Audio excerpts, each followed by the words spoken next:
తెలంగాణలో అధికార ప్రతిపక్ష నేతల మధ్య మాటలు తూటాలు పేలుతున్నాయి. నిన్న మాజీ మంత్రి కేటీఆర్ రాజీవ్ గాంధీ విగ్రహం గురించి మాట్లాడిన మాటలు ఈ రోజు తెలంగాణ సీఎం కౌంటర్ వేశారు. అయితే సీఎం రేవంత్ రెడ్డి వ్యాఖ్యలకు కౌంటర్ అటాక్ గా కేటీఆర్ ట్వీట్ చేశారు.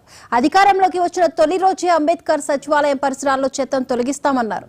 ఢిల్లీకి గులాంగిరి చేసే రేవంత్ లాంటి వారు తెలంగాణ ఆత్మగౌరవాన్ని అర్థం చేసుకోలేరని కేటీఆర్ కౌంటర్ వేశారు. స్కూల్ పిల్లల ముందు మాట్లాడిన తీరు ఆయన వ్యక్తిత్వాన్ని సూచిస్తుందని కూడా తెలిపారు. రేవంత్ త్వరగా మానసిక రుగ్మత నుంచి కోలుకోవాలి అంటూ కేటీఆర్ ఎక్స్ వేదికగా ట్వీట్ చేశారు.